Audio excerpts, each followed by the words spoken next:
2025년이 되었습니다. 우리나라는 통상 두 번 정도의 새해가 있지요.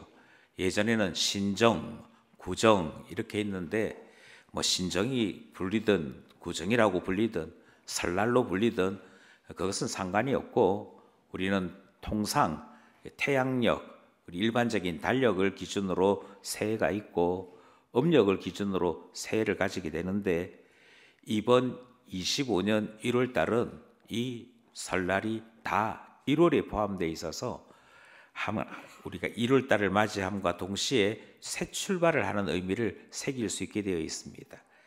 25년에 저희 교회가 가지고 있는 표어는 제자 되게 하소서입니다. 그리고 1월 한 달 동안 우리는 이 주제를 따라서 내가 어떻게 제자 될 수 있을까?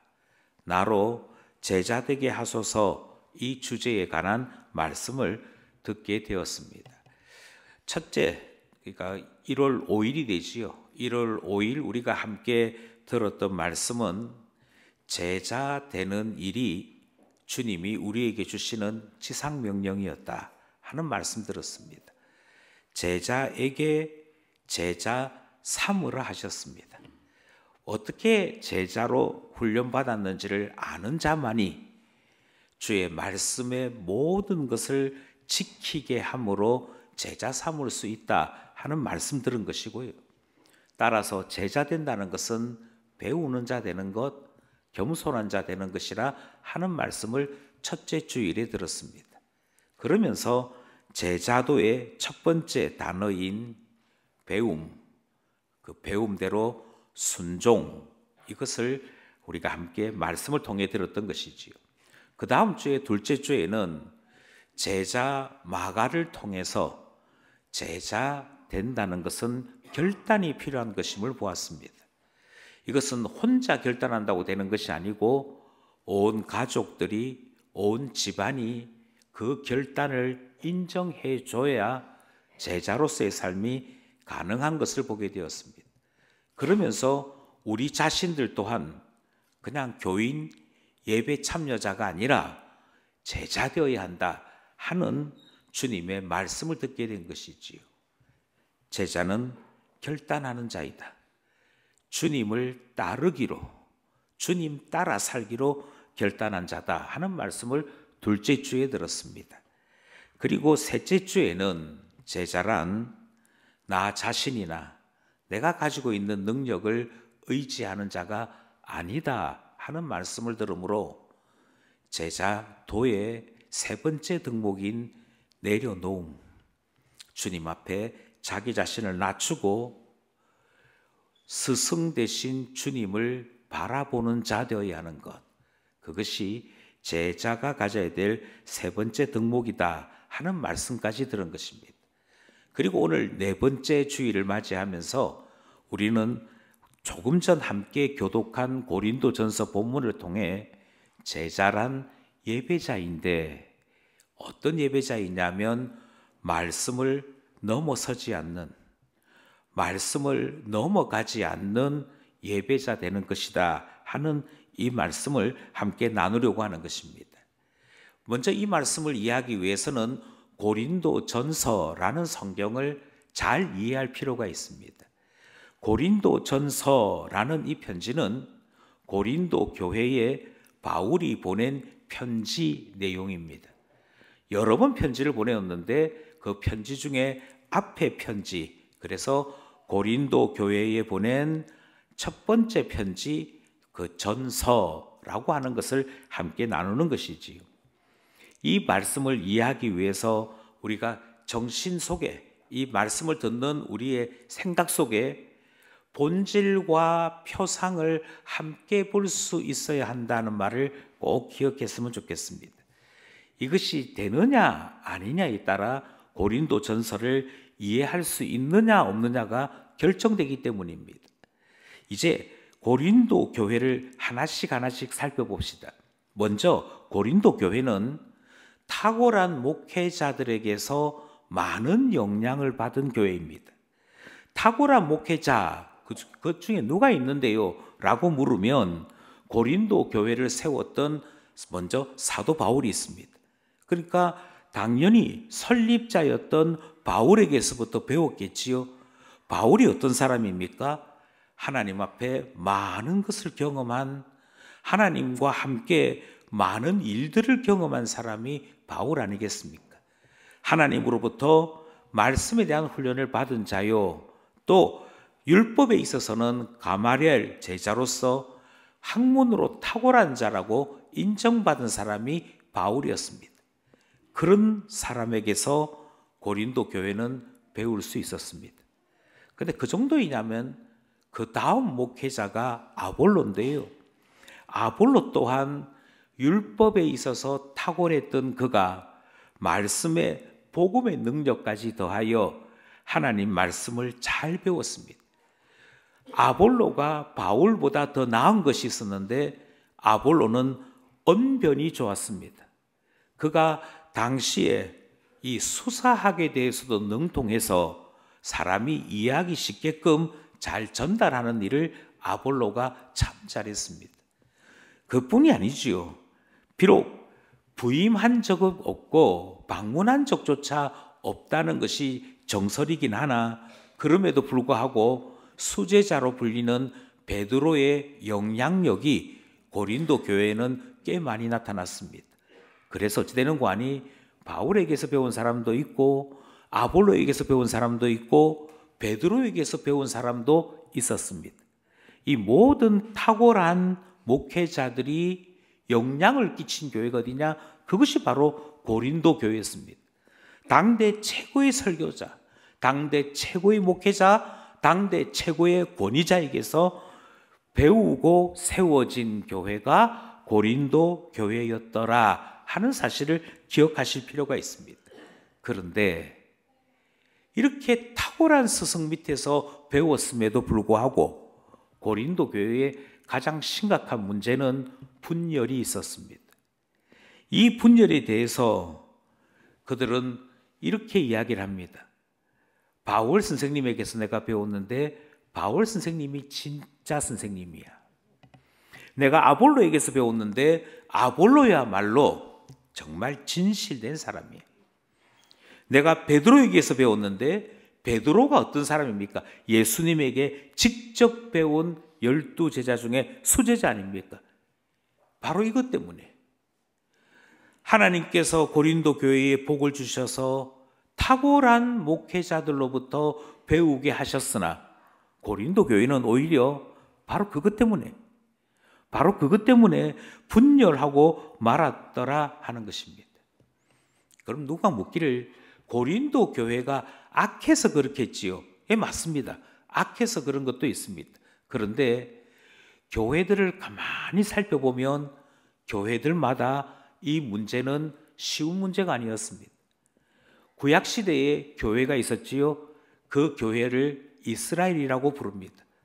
이스라엘이라고 하는 구약교회가 어떻게 했는고 살펴보시면 그들을 12지파로 형성케 하셨는데 희한합니다. 내가 속해 있는 지파가 어디냐? 그것 때문에 지파별로 갈라집니다. 하나님께서 지파별로 이스라엘을 건설하신 이유는 각자 맡은 영역을 책임지게 함으로 한 공동체가 온전하게 그 모든 것에 성취감을 누리는 일하도록 하신 것인데 지파별로 나누어 놨더니 지파별로 분열합니다. 나중에는요, 지파별로 분열하다가 한쪽은 요셉 계열로, 한쪽은 유다 계열로 서서히 나눠지더니 결국은 북쪽은 이스라엘, 남쪽은 유다라는 이름으로 나라 전체가 쪼개지는 일까지 있었습니다. 그러니 구약을 봐도 신약을 봐도 분열이라고 하는 일은 항상 있는 것을 보게 되는 것이지요. 그런데 바울은 고린도 교회에 편지하면서 분열을 정상적인 것으로 얘기했느냐? 그렇지 않습니다. 나는 아볼로파다, 나는 게바파다, 나는 바울파다. 사람들이 그렇게 분열되었을 때 바울은 이 행위는 그리스도의 몸을 찢는 것이다. 참 신자라면 결코 그럴 수 없다라고 책망하는 내용이 앞에 등장을 합니다. 정상이 아니라는 것입니다. 그런데 목사님, 구약 교회도 실패했고 고린도 교회도 실패했는데 그럼 정상이 아니라고 이야기하면 어찌 되는 것입니까? 예, 반대로 탁월한 스승들에게 배웠기 때문에 더 좋은 교회가 된 곳도 있습니다. 그 더 좋은 교회가 된 곳이 어디냐면 골로새 교회입니다. 골로새 교회의 설립자가 누구냐 하면 에바브라라고 하는 사람이 설립자입니다. 그러면 모든 교회가 설립자인 에바브라와 함께 똘똘 뭉쳐야 되는데 이 에바브라는 자기보다도 바울이 훨씬 더 성경에 능한지라 바울에게 가서 배우기도 하고 바울에게 이런저런 교회의 문제를 이야기하면서 우리 교인들을 위해 우리 같은 성도들을 위해 좋은 말씀 좀 해주십시오 부탁하게 됩니다. 그래서 바울은 자기가 세우지 않은 교회인 골로새 교회에 편지를 하게 되는데 그게 골로새서입니다.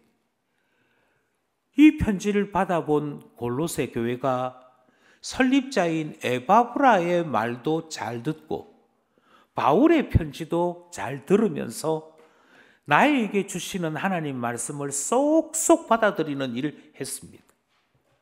그러니까 분열되는 것이 아니고 좋은 스승들에게서 많은 걸 배웠더니 더 든든한 교회, 더 건강한 교회가 되는 그런 교회도 있더라는 것입니다. 한번 살펴보겠습니다. 골로새 1장 7절 말씀입니다. 예, 본문을 제가 옮기지 않은 것 같습니다. 제가 읽어드리겠습니다.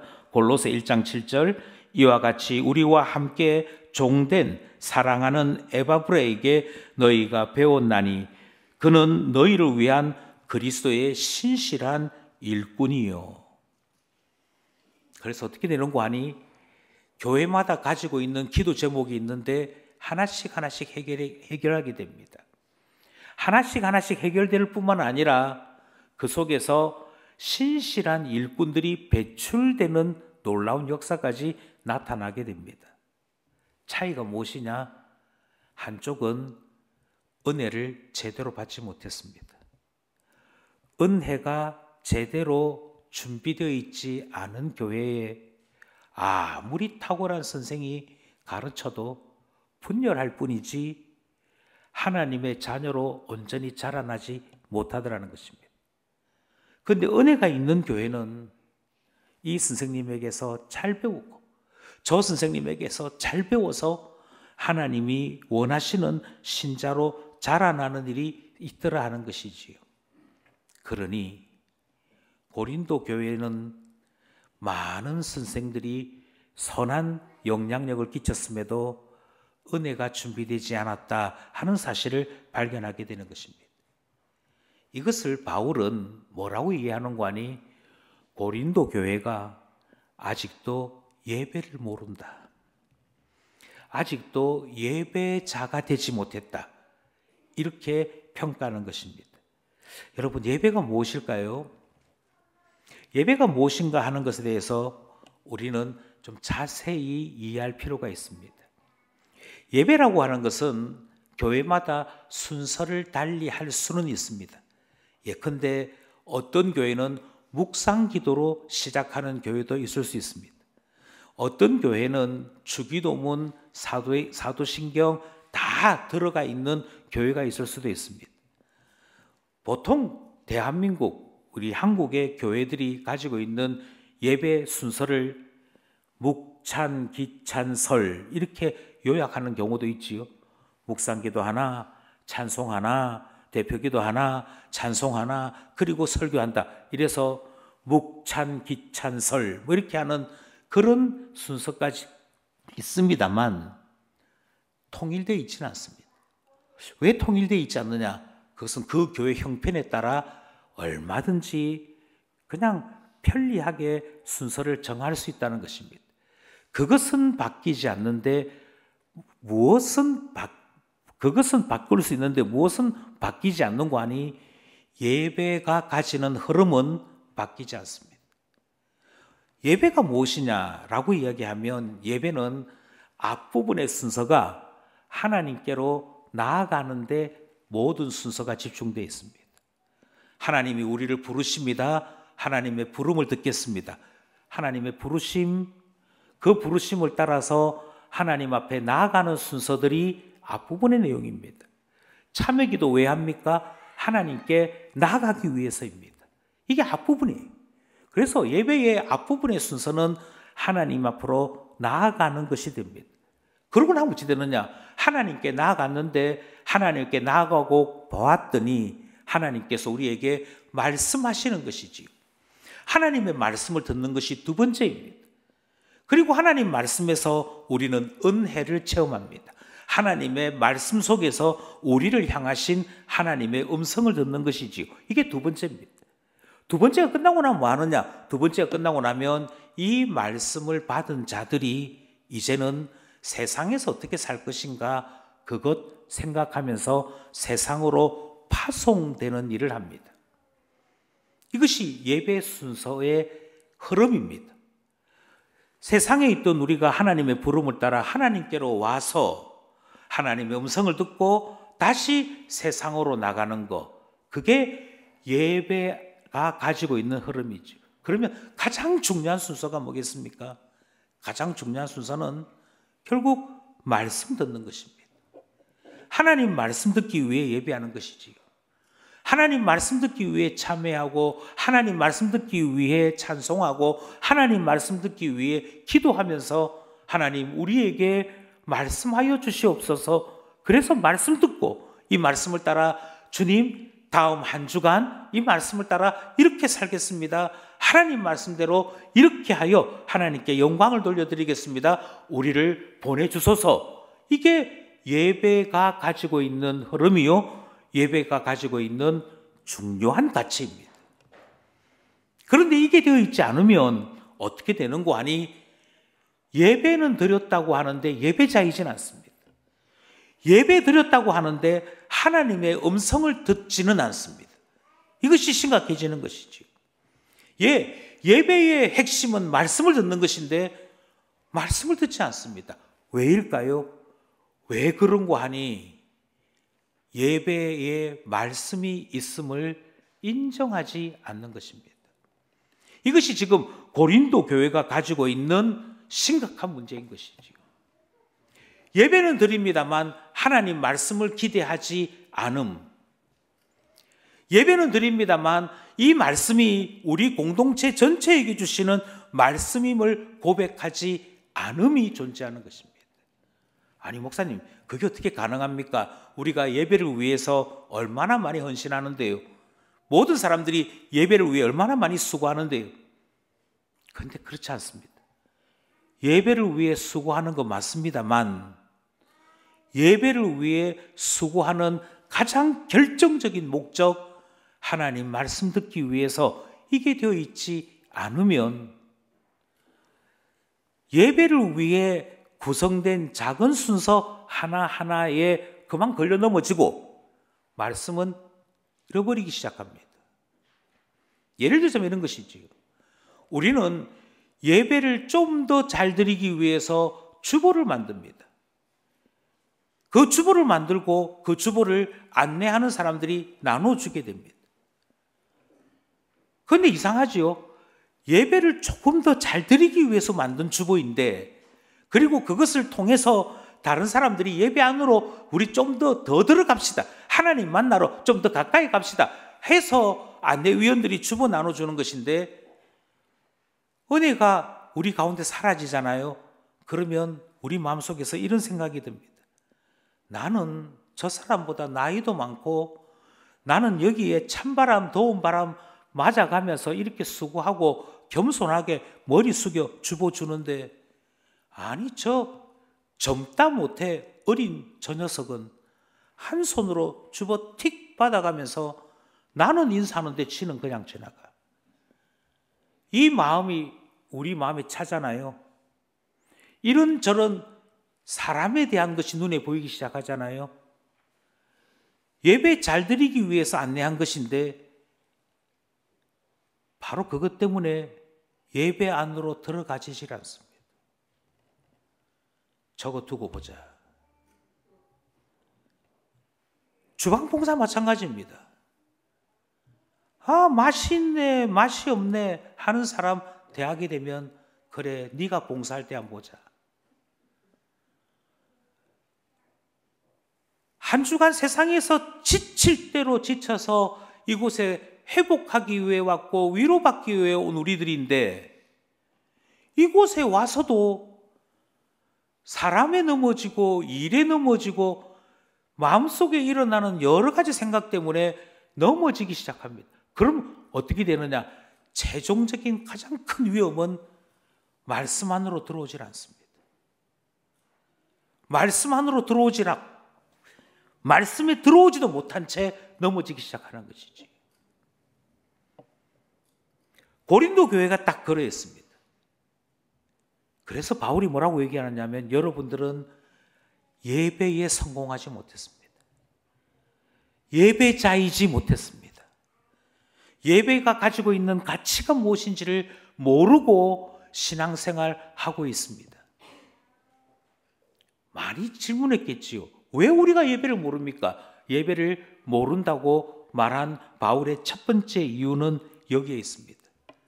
그것은 하나님께서 고린도 교회에 말씀의 종들을 보내셨는데 그것을 인정하지 않더라는 것입니다.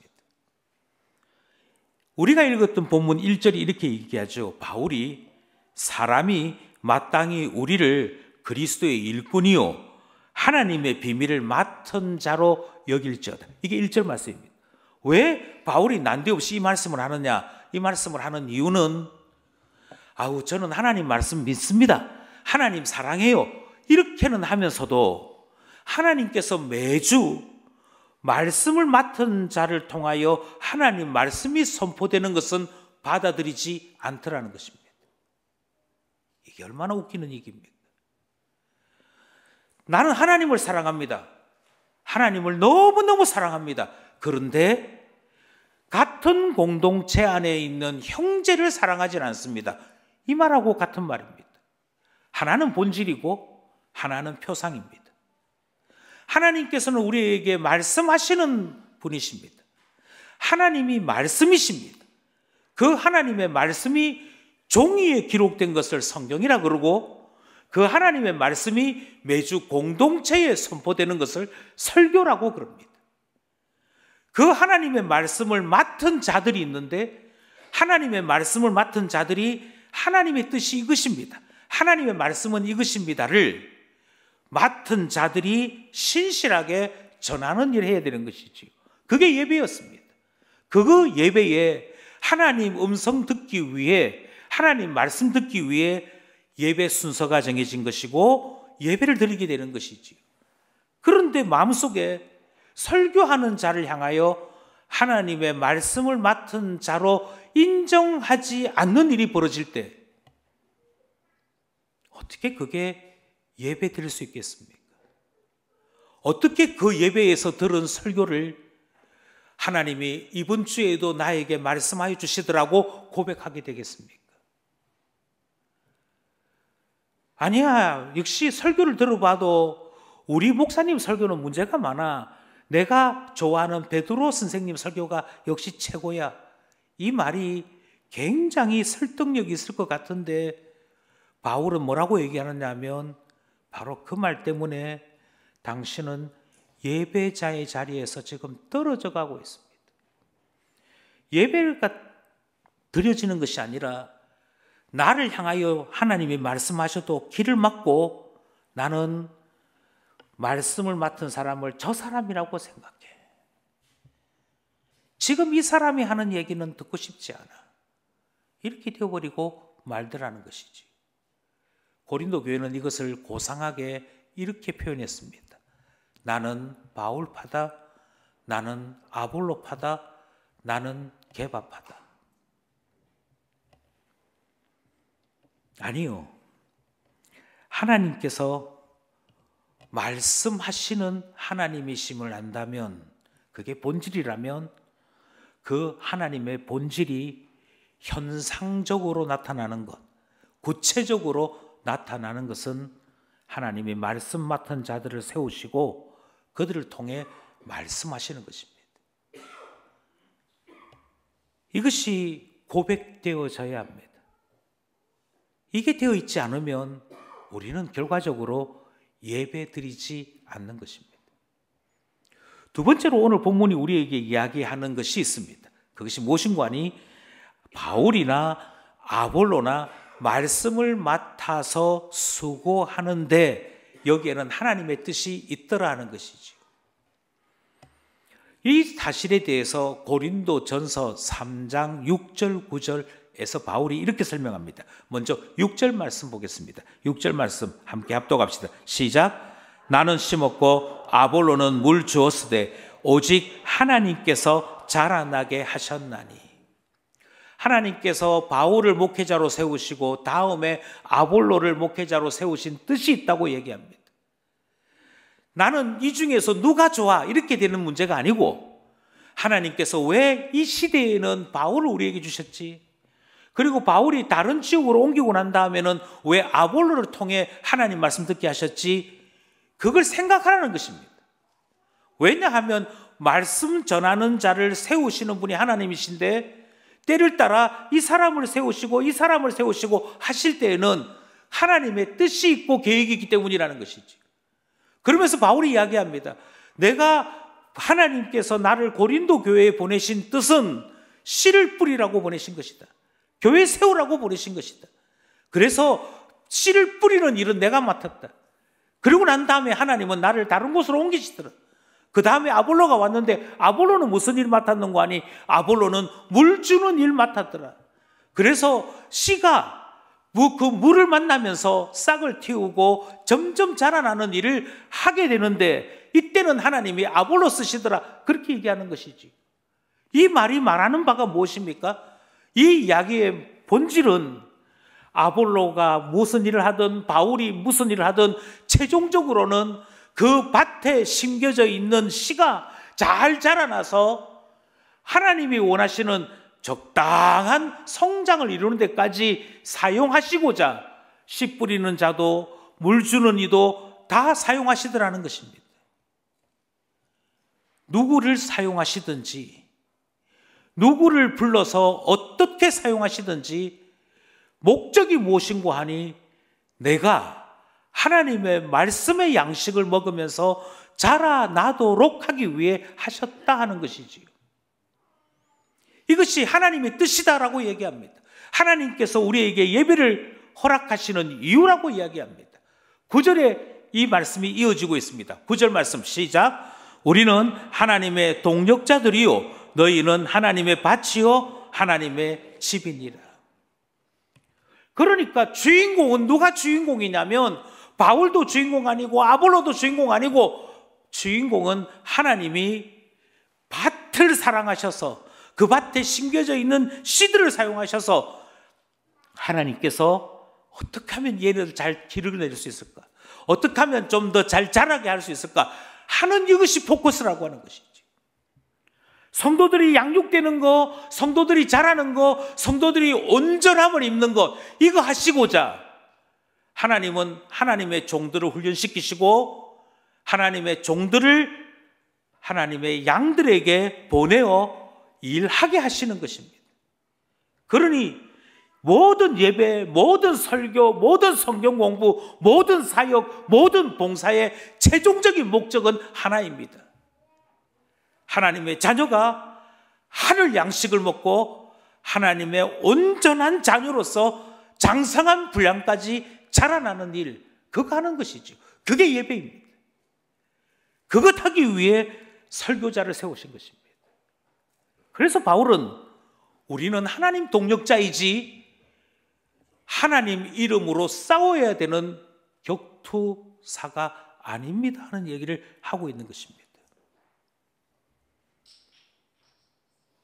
여기에서부터 갈라집니다. 하나님을 사랑합니다. 그런데 형제는 싫습니다. 예수님은 좋습니다. 그런데 교회는 싫습니다. 이 말이 얼마나 어리석은 말인지를 생각하셔야 됩니다. 어떻게 하나님을 사랑한다고 하면서 눈에 보이는 하나님 형상인 형제를 미워할 수 있느냐? 그 하나님 사랑하는 거 아니다라고 얘기합니다.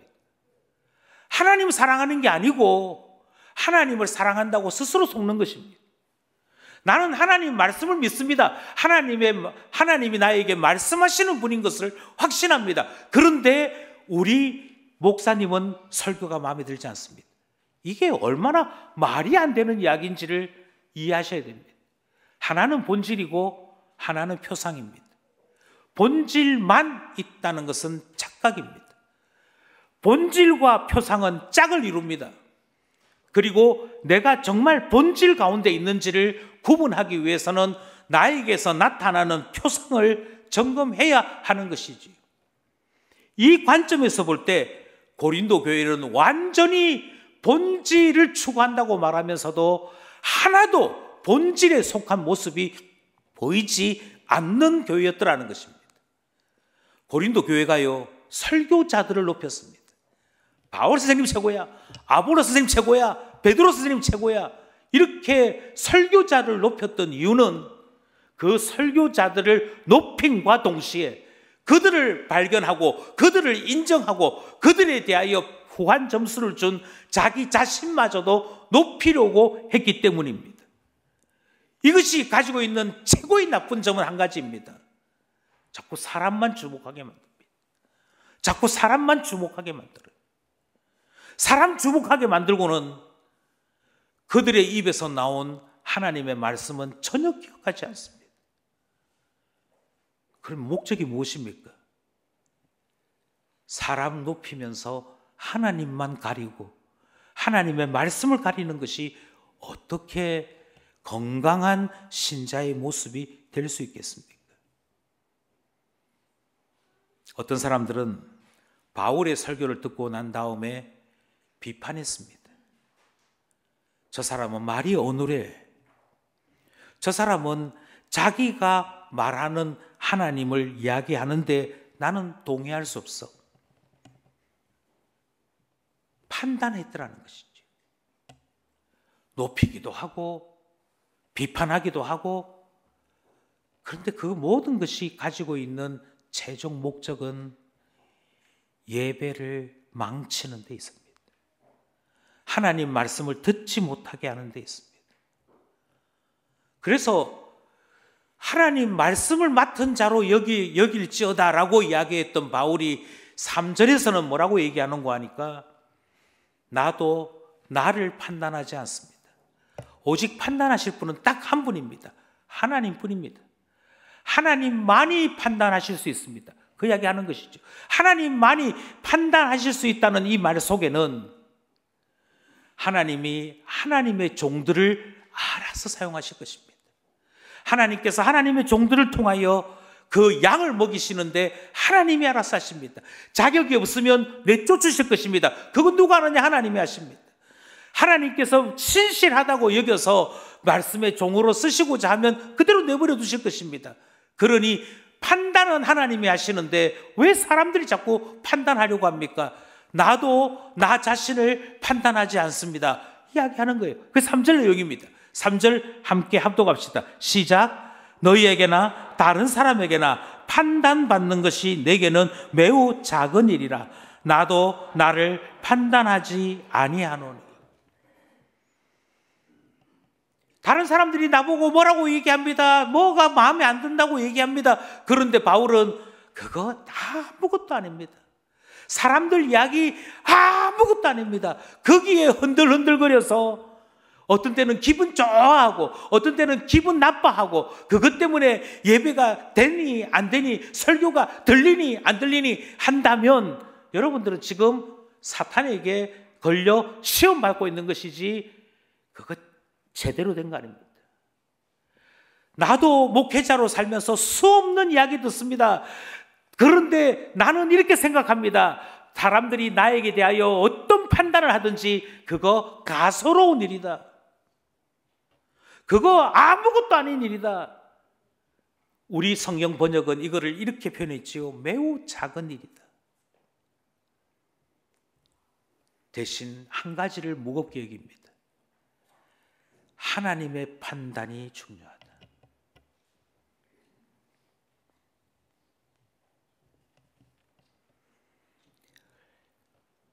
그러니 예배자일 수 없었습니다.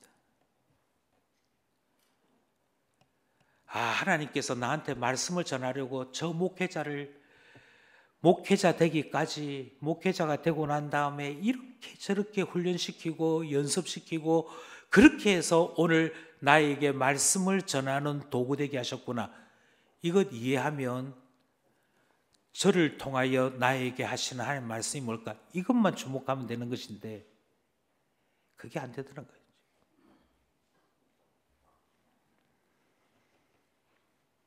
그리고 난 다음에 고린도 교회가 또 하나 위험한 생각을 한 것이 있었습니다. 스스로 왕이 되었다.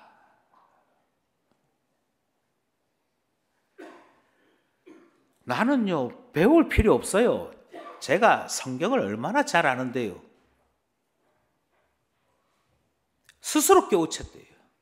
스스로 은혜 받았고, 스스로 하나님 발견했고, 스스로 여기까지 성장했다고 얘기합니다. 스스로. 그런데 바울은 그렇게 얘기하지 않습니다. 세상에 어느 누가 전해주지 않았는데 배운 사람이 있단 말입니까? 세상에 어느 누가 꾸짖지 않았는데 자기 자신을 고치는 사람이 있단 말입니다. 그런데 나를 위하여 기도하고 나를 위하여 조언해주고 나를 위하여 훈련시켜준 수많은 사람들이 있었음에도 불구하고 그들을 싹 지운 채로 내가 스스로 이야기를 하는 목적은 왕이 되고자 하는 것이죠.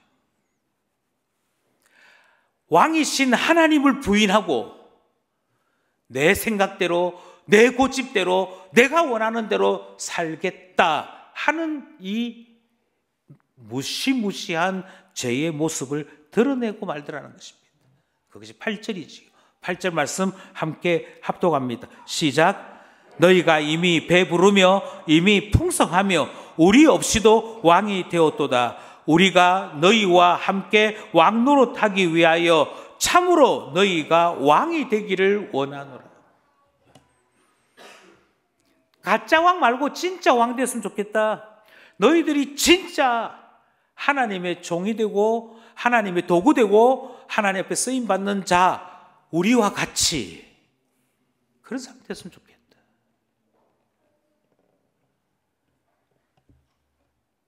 그러니까 누군가를 비난하는 사람은 자꾸 그 비난을 통해 저 사람보다 내가 나아요 이 말을 하고자 하는 것인데, 바울은 그 이야기를 다 듣고 난 다음에 스스로 왕이 되고자 하는 모양인데, 그래 네 말이 다 맞다 치고 진짜 제대로 된 왕이 되었으면 좋겠다 이야기를 하고 있는 것 보게 됩니다.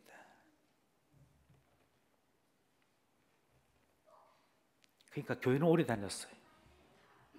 교회는 열심히 다녔어요.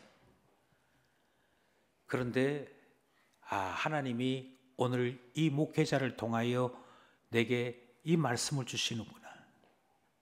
이걸 인정하지 못하다 보니 하나님 말씀 들은 적이 없어요.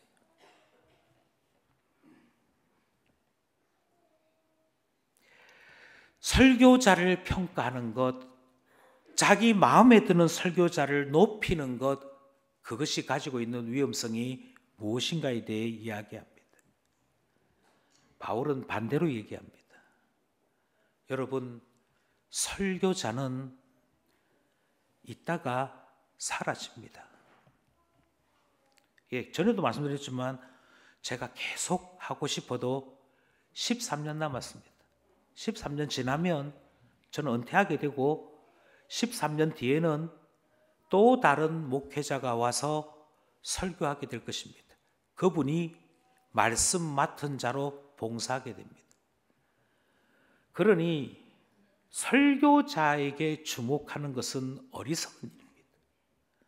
하나님께서 때가 되어지면 이 사람도 쓰실 것이고 저 사람도 쓰실 것입니다. 그게 중요하지 않습니다. 중요한 것은 그 설교자가 전하는 설교가 중요합니다. 하나님 말씀이 중요합니다. 그래서 바울은 계속해서 이야기합니다. 여러분, 우리를 보실 때 저 사람은 가만히 아무것도 하는 거 없이 교회에서 준 돈 따박따박 받으면서 참 편하게 사네, 이런 생각하지 마십시오. 저 사람은 나보다도 수입이 적은 거 보니까 알고 보면 별로 대단한 사람 아닌가 보네, 그렇게도 생각하지 마십시오. 이렇게도 말고 저렇게도 말고 오직 한 가지만 생각하십시오. 하나님께서 설교자를 통하여 내게 뭐라고 말씀하시는지.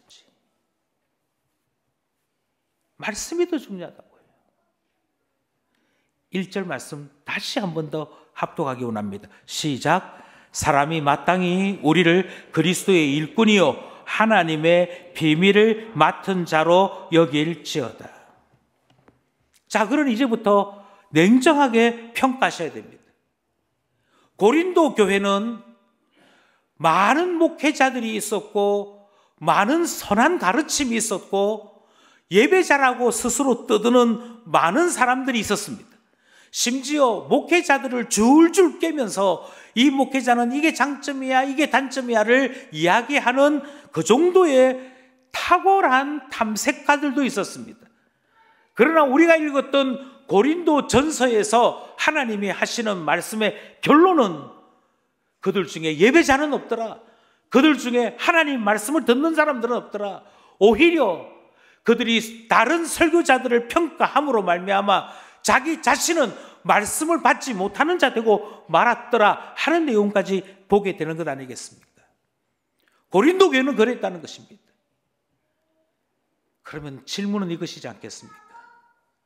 그러면 우리는요? 우리는 어떠합니까? 시작할 때도 말씀드렸습니다만 고린도 전서를 이해하기 위해서는 본질과 표상이 함께 나타나는 신앙생활을 해야 합니다.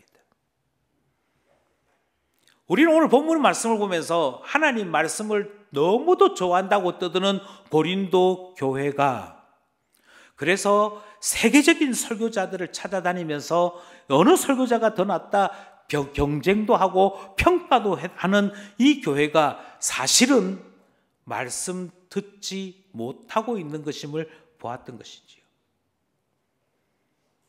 누가 신자입니까? 누가 제자입니까? 말씀을 배우는 자가, 말씀을 듣는 자가 신자요 제자입니다. 이것이 본질에 속하는 문제라면 이 본질에 속한 이것은 예배자로 나타나야 말이 맞습니다. 나는 하나님의 말씀을 믿습니다. 나에게 말씀하시는 하나님을 믿습니다. 그래서 오늘도 주님의 교회에 속하여 예배드리며 예배 중에 하나님 음성 들으려고 합니다. 이래야 말이 맞는 것입니다. 그래야 제자 되는 것입니다. 우리는 종종 하나님이 나를 기르시는 분이라고 고백합니다. 내가 곁길로 갈 때 나를 혼내십니다. 내가 하나님 앞에 마음이 흔들릴 때 내 마음을 굳게 붙잡아 주십니다. 하나님 앞에 나 자신이 한없이 부족하고 초라하다 할 때 나를 사랑한다고 말씀해 주십니다. 하나님은 나를 기르시는 분입니다. 나를 사랑하시는 분입니다. 그건 본질에 속한 것입니다. 그런데 그 하나님이 나를 사랑한다고 말하는 것도 나에게 마음을 강하게 하라고 말씀하시는 것도 하나님께서 예배 중에 설교를 통하여 말씀하시는 것 듣는데 본질이 있고 표상이 있는 것이죠. 이 둘은 같이 있어야 됩니다. 하나님은 나를 기르시는 분입니다. 나를 사랑하세요 이야기를 하는데 정작 매주 그 말씀을 받아들이지 못하고 있다면 그것은 혼자만의 착각일 가능성이 크기 때문이죠. 바쁜 일이 있어서 예배에 빠질 수는 있습니다. 그러나 만약 그 바쁜 일 때문에 예배에 빠졌어도 영상을 다시 보고 하나님께서 우리 공동체에게 뭐라고 말씀하셨는지를 다시 듣는 사람이어야 하는 것이지요. 그게 아니라면 가서 그 교회에서 예배 드렸어요. 이것으로 예배라고 자꾸 이야기하는 것이 있다면 아니요. 아직도 예배가 무엇인지를 모르고 있는 것입니다.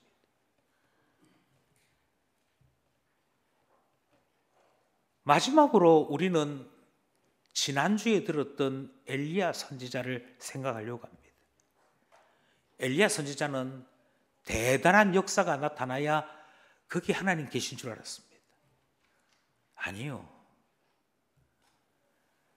6일 동안 힘써 자기 일하다가 주의 날에 온 공동체가 예배드리는 이 시간이 대단해 보이지 않을 수 있습니다.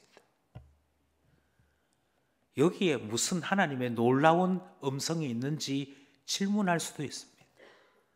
그러나 세미한 소리 가운데 하나님이 계셨던 것처럼 하나님을 깊이 만나는 것, 하나님의 음성을 들을 수 있는 것, 나를 향하신 하나님의 뜻을 발견할 수 있는 것, 우리 자신을 향하여 때로 잘한다, 때로 잘못하고 있다, 이 음성을 들을 수 있는 것.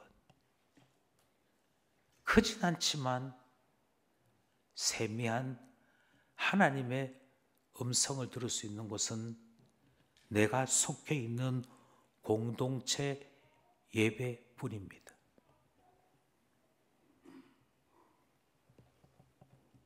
거기에서 하나님을 만나는 사람이 진짜 하나님 만나는 사람인 것이지.